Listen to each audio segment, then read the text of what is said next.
Mientras ellos contemplaban su ascensión, se pusieron a su lado dos hombres con vestiduras blancas. Y les dijeron: Galileos, ¿qué hacéis ahí parados mirando atentamente al cielo? Este Jesús, que de entre vosotros ha sido elevado al cielo, vendrá del mismo modo como lo habéis visto ir. Como digo, con estos versículos ya terminamos la sección donde se narra la gloriosa ascensión de Cristo.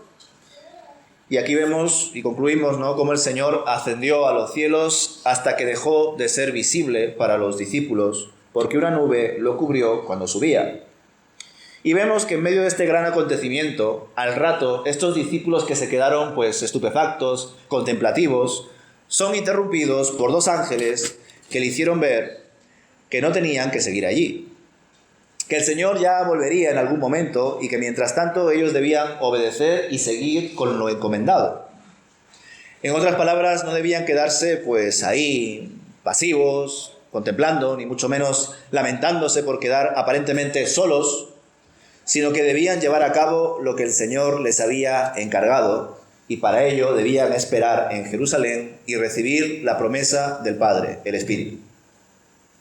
Y antes de seguir con lo que sucede después, creo que nos debemos detener un poco en este momento y preguntarnos por qué Lucas recoge con tanto detalle la ascensión de Jesús en su segundo tratado, en su segundo libro, el libro de los Hechos, e incluso lo llega a mencionar tantas veces. ¿Tan importante es solamente para Lucas la ascensión de Jesús? Porque recordad que los otros evangelistas no lo mencionan de una forma tan explícita como lo hace Lucas. Ni Juan, ni Mateo, ni Marcos. Solamente lo hace Lucas. ¿Por qué es tan importante para él?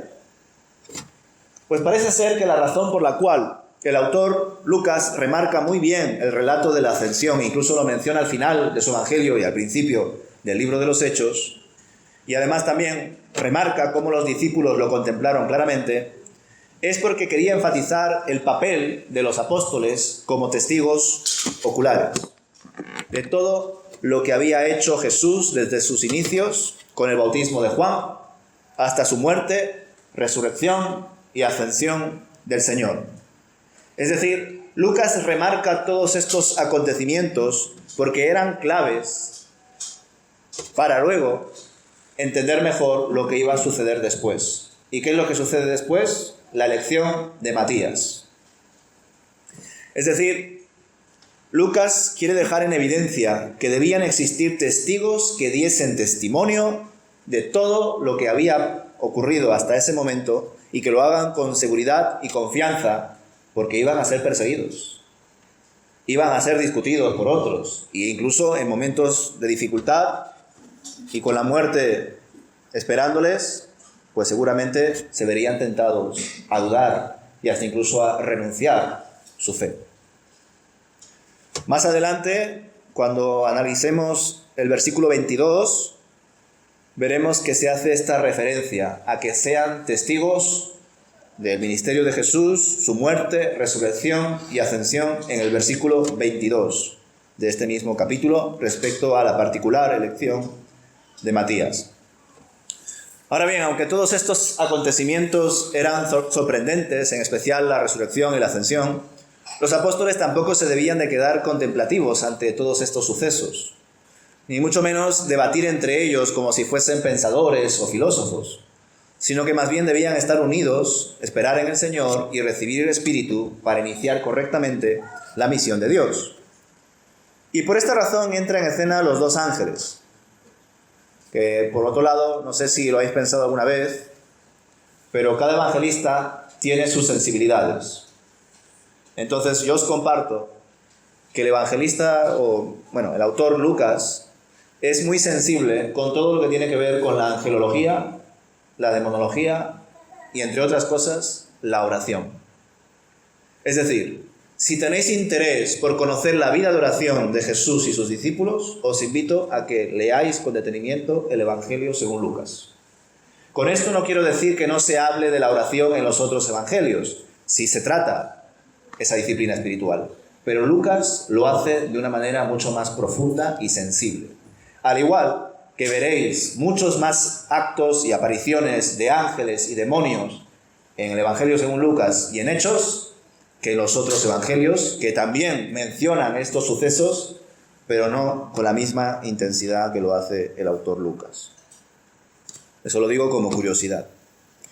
Pues bien, hermanos, vemos en este versículo 10 que 2 ángeles aparecen en escena para que los discípulos reaccionasen y se pusiesen manos a la obra. Es decir, el Señor ya se había ido y era necesario que los discípulos lo aceptasen y que tengan en cuenta que ya volvería cuando llegase el tiempo y que lo haría además de la misma manera, lo cual no implicaba en el mismo lugar. Y mientras tanto, ellos, los discípulos, debían continuar con la labor que tenían por delante, teniendo también en cuenta que el Señor volvería en cualquier momento del futuro, en algún momento del futuro que solamente el Padre sabe, y además así lo remarcan estos ángeles.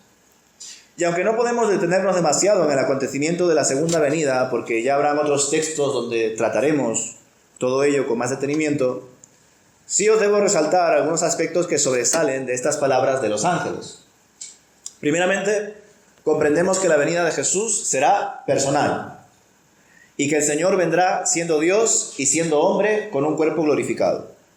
Por otro lado, su segunda venida será visible, tal y como el propio Señor lo mencionó durante su ministerio terrenal. Por consiguiente, esta venida del Señor no será privada como si fue la ascensión, porque pensad que los testigos de la ascensión de Jesús solamente fueron sus discípulos. Sin embargo, la segunda venida la contemplaremos todos. De hecho, el misterio se encuentra en que será como un relámpago que atraviesa todo el cielo.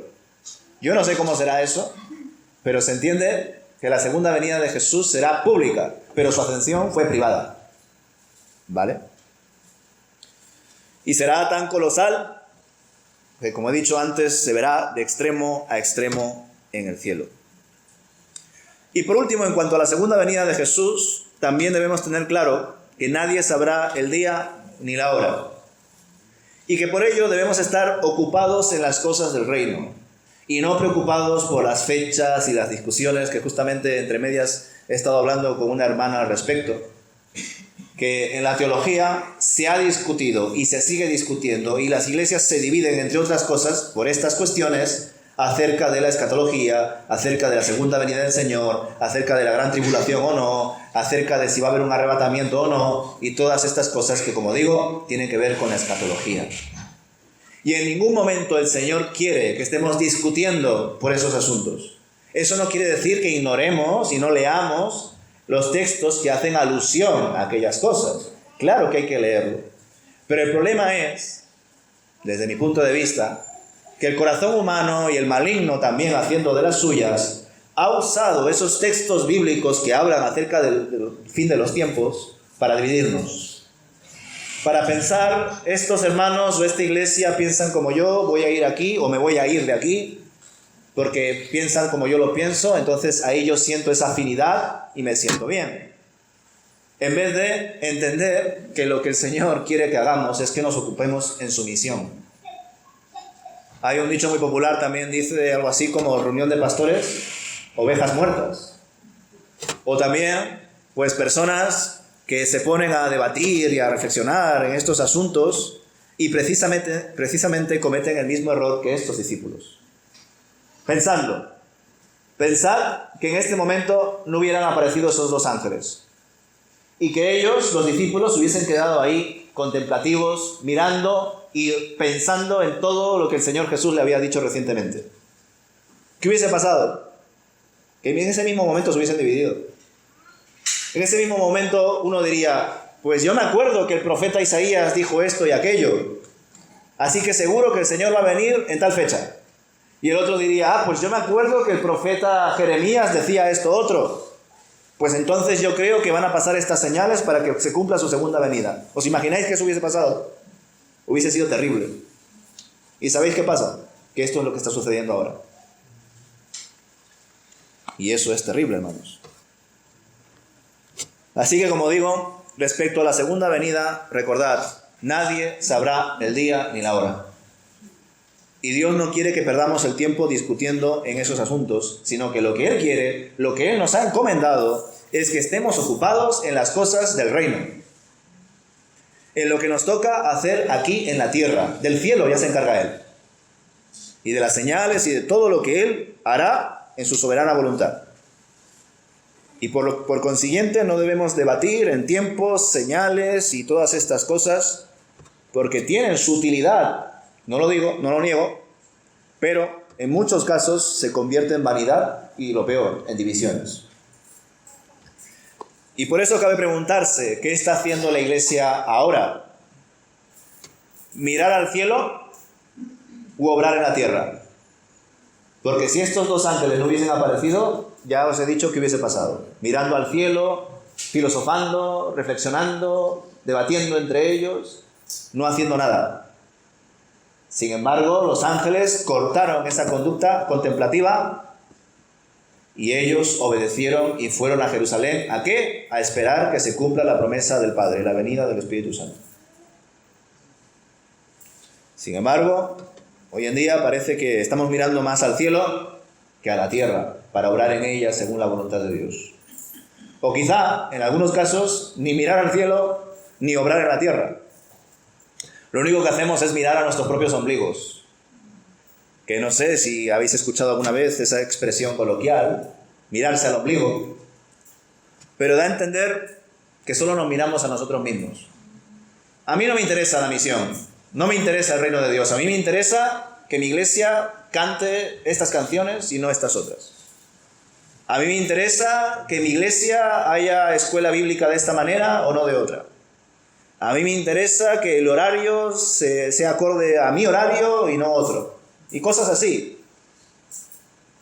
Entonces, en esos casos, pues, parece que estamos más pendientes de nosotros mismos, siendo egoístas con ello, mirando por nuestros propios intereses y no los del reino. Pues bien, hermanos, quiero que tengáis muy en cuenta estos 4 puntos para que ordenéis un poco todo esto que habéis recibido y escuchado durante estos domingos. Porque aquí tenéis una teología cristiana de la historia en el libro de los Hechos. 1. Jesús volvió al cielo. Ascensión. 2. El Espíritu Santo vino, que lo veremos más adelante, Pentecostés. 3. La iglesia sale a dar testimonio. Misión. 4. Jesús volverá. Segunda venida. ¿Sabéis qué pasa? Que cuando reflexionamos en esta teología de la historia y nos afanamos por debatir e intentar descubrir el poder del Espíritu y la venida del Señor, nos detenemos en el punto 2 y en el punto 4. En el punto 1 ya os he dicho que hay cierta polémica, porque algunos han llegado a pensar que la ascensión según el Evangelio de Lucas y la ascensión según Hechos no es la misma ascensión. O hasta incluso algunos han llegado a pensar, si solamente Lucas menciona explícitamente la ascensión y Mateo, Marcos y Juan no lo mencionan, quizá es una invención de Lucas, o es un ejemplo alegórico de cómo el Señor se marchó, pero no fue un acto verídico, tangible, físico, real. Pero en verdad, donde hay más polémica, y la veremos en la escuela dominical, es en el punto 2, el Espíritu Santo vino, Pentecostés, y no tanto por ese acontecimiento histórico, sino por cómo se produce ese derramamiento del Espíritu y esos ejemplos o manifestaciones carismáticas. Eso hoy en día sigue siendo de discusión. Y me parece muy particular porque discutimos cómo se da ese bautismo del Espíritu, cuando en verdad lo que deberíamos hacer es, ¿tenemos el Espíritu? Y si lo tenemos, ¿estamos viviendo conforme al Espíritu o conforme a mis intereses? Y el punto 4 yo creo que incluso genera más polémica que el punto 2, porque el punto 2 genera polémica entre iglesias que son más carismáticas y iglesias que son más tradicionales. Pero en el punto 4, vamos, ahí hay división en todo tipo de denominaciones. ¿Cuándo va a venir el Señor? El arrebatamiento, el milenio, todas estas cosas. Y sin embargo, de estos 4 puntos, ¿sabéis cuál es el que tenemos que hacer? El 3. Entonces, por estar discutiendo en la ascensión un poco, no mucho, pero sobre todo en Pentecostés y en la segunda venida nos olvidamos de lo más importante, la misión. O en algunos casos, por estar pendientes de solucionar los problemas de la iglesia local, que por supuesto que hay que abordarlos, nos olvidamos también de la misión. Es decir, hay iglesias que se convierten en centros donde se busca solucionar los problemas que el mismo lugar ocasiona, como por ejemplo el local, que tenga la licencia que haya que pagar el alquiler o la comunidad, etc. O tenemos tantos niños, necesitamos maestras, pero no hay maestras, intentar solucionar ese problema. O lo mismo pasa con la alabanza, no hay música, no hay instrumentos, no hay esto, no hay lo otro, intentar solucionar esas carencias. Y todo eso hay que gestionarlo y abordarlo, pero a veces nos limitamos a ello, a simplemente preocuparnos en que los niños estén cubiertos, la alabanza esté cubierta, el púlpito esté cubierto, las necesidades del lugar de culto estén cubiertas, ¿y la misión qué? Porque el Señor no nos ha enviado a que haya instrumentos en la alabanza, o a que haya muchos predicadores en vez de solamente uno o dos, o a que hayan tantos niños o más niños o tal. No, el Señor nos ha enviado a hacer misión. Y a veces por detenernos solamente en aspectos secundarios, se nos olvida lo más importante.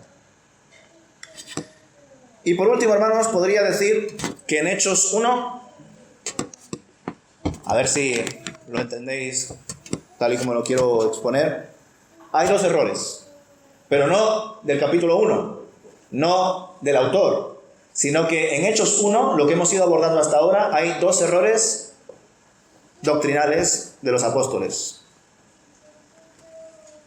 Por un lado, la esperanza de que hubiera un poder político para Israel. ¿Recordáis que cuando el Señor anuncia que se iba a ir y anuncia antes la venida del Espíritu, los discípulos le preguntan si va a restaurar a Israel en estos días, en estos tiempos? Ahí encontramos el primer error de los apóstoles. Y por otro lado, el segundo error es la preocupación y la intriga por lo celestial, quedándose los apóstoles contemplativos sin reaccionar y obrar acto seguido de la ascensión.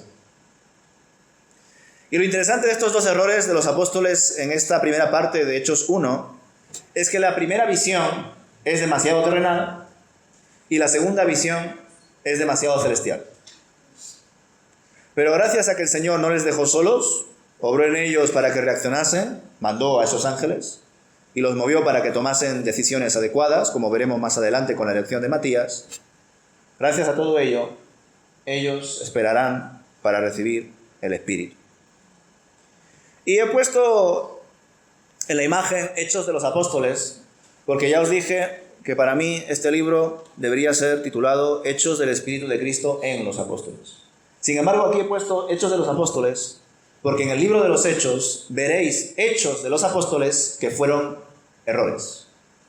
Y no pasa nada. De hecho, al contrario, es bueno que el Espíritu Santo haya dejado esto inspirando a Lucas para nosotros. Porque a veces tenemos a los apóstoles como que debajo de Jesús están ellos. Y casi como que hay que venerarlos también. Y sin embargo, aprendemos en Apocalipsis, por ejemplo, que los siervos de Dios no aceptan recibir adoración porque son siervos de Dios. El único que merece ser adorado es Dios. Entonces nosotros, a la hora de reflexionar en el libro de los Hechos, veremos que los apóstoles cometen errores. Uno de ellos, el más conocido por todos, porque aparece en Gálatas, es el error que comete el apóstol Pedro. Y que el apóstol Pablo le exhorta. Porque cuando están los judíos se comporta de una manera, y cuando está con los gentiles se comporta de otra. ¿Eso qué es? Ser hipócrita. ¿Verdad? En otras palabras, para que lo tengáis en cuenta, cuando vosotros hacéis algo bueno en vuestra vida, siendo hijos de Dios, teniendo el Espíritu en vuestras vidas, la gloria es para el Señor. Y cuando hacéis algo malo, la culpa es vuestra. Y la culpa es mía. Y por ello debemos de ser humildes y dependientes de Él en todo momento.